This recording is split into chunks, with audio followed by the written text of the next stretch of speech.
मैं माँ बाप की वैल्यू बताता हूँ आपको। ये मैंने क्यों सोचा, किस लिए सोचा, मैं आपको इसकी वैल्यू बताता हूँ।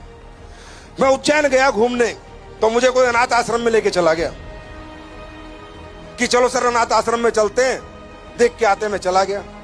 मैं अनाथ आश्रम में पूछा ये बच्चा कहाँ से आया? बोला भाई साहब ये रेलवे स्टेशन पे मिला था। बात ध्यान से सुनना, ये बस स्टैंड में मिला था। कोई मोटिवेशन नहीं है, बस गहराई से समझना।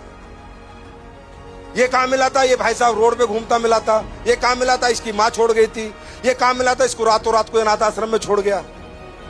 उस दिन मुझे अपने माँ बाप की वैल्यू पता चली। उस दिन से मैंने मेहनत करनी शुरू करी और मैंने ये सोचा कि मुझे दुनिया में अपने माँ बाप को सारे सुख मालूम है क्यों देने हैं, क्यों अपने माँ बाप को जिंदगी का हर एक सुख मुझे देना है। क्योंकि उस दिन मुझे पता चला, अरे मेरे माँ बाप गरीब थे, बहुत कमजोर थे, किसान थे, पहाड़ में जाए, कम से कम मुझे किसी अनाथ आश्रम में छोड़ के तो नहीं गए।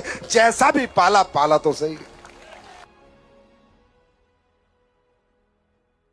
मैं माँ बाप की वैल्यू बताता हूँ आपको। ये मैंने क्यों सोचा, किस लिए सोचा, मैं आपको इसकी वैल्यू बताता हूँ। मैं उज्जैन गया घूमने, तो मुझे कोई अनाथ आश्रम में लेके चला गया कि चलो सर अनाथ आश्रम में चलते हैं, देख के आते हैं। मैं चला गया। मैं अनाथ आश्रम में पूछा ये बच्चा कहाँ से आया? बोला भाई साहब ये रेलवे स्टेशन पे मिला था। बात ध्यान से सुनना, ये बस स्टैंड में मिला था। कोई मोटिवेशन नहीं है, बस गहराई से समझना। ये कहाँ मिला था? ये भाई साहब रोड पे घूमता मिला था। ये कहाँ मिला था? इसकी माँ छोड़ गई थी। ये कहाँ मिला था? इसको रातों रात को अनाथ आश्रम में छोड़ गया।